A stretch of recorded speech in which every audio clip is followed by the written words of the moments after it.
शब्बो, कहाँ है तेरा चौकीदार? वो नहाने गया है। तुझे पता है, जब से वो घर आया ना, मुझे तेरे साथ बैठने का मौका ही नहीं मिल रहा। सब्र करो, सब्र का फल मीठा होता है। शब्बो, मुझसे सब्र ही तो नहीं हो रहा ना। ये क्या हो रहा है? कुछ नहीं कर रहे। सुहेल मेरा हाथ पड़ रहा था और बता रहा था कि मेरा बेटा होने वाला है। शब्बो, तुम्हें जरा शर्म नहीं आती? बेशर्मी की सारी हदें पार कर दी हैं तुम दोनों ने। रमीज, अम्मी। अच्छा, अम्मा, रमीज।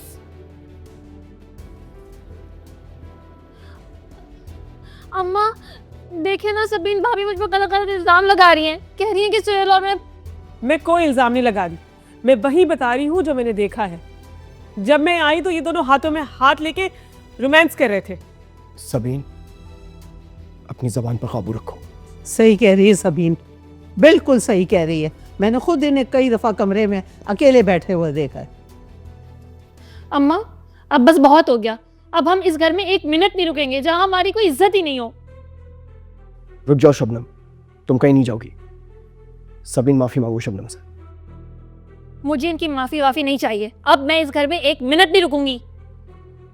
तुम रुको या ना रुको, मगर सबीन तुमसे माफी कभी नहीं मांगेगी। इसको माफी मांगनी पड़ेगी अम्मी। वरना क्या रमीज, आप एक झूठी मकार औरत के सामने मुझे झुकने का कह रहे? ये आपको धोखा दे रही है, अपनी आंखें खोल लीजिए। रमीज, अब आपको फैसला करना पड़ेगा। इस घर में या तो मैं रहूंगी या तो ये। तुम रहोगी शबनम, सिर्फ तुम, मेरे बेटे की माँ। इस औरत से मेरा ताल्लुक तो कब का खत्म हो चुका है। बकवास बंद करो अपनी रमीज। ये बकवास नहीं, हकीकत है, क्योंकि अब मेरे दिल में इसके लिए कोई जगह नहीं। इससे बेहतर है कि इसको यहाँ से चले जाना चाहिए। ये कहीं नहीं जाएगी। ये तुम्हारी बीवी है, तुम्हारे बच्चों की माँ है और इस घर की मालकन है। मेरी जिंदगी जहन्नम बना दी है, सुकून बर्बाद कर दिया इस औरत ने मेरा। बेटा, जब से इनको पता चला है ना कि शबनम को बेटा होने वाला है, ये तरह तरह के इल्ज़ाम लगा रहे हैं उस पर, ताकि तुम बदजन होके उसे छोड़ दो। इसे तो नहीं, लेकिन सबीन को मैं जरूर छोड़ दूंगा। कागजी रिश्ता रह गया ना तुम्हारे मेरे बीच, जिसे मैं खत्म कर दूंगा हमेशा हमेशा के लिए।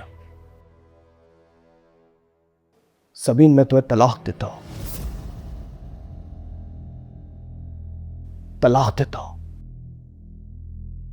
तलाक देता हूं। नहीं,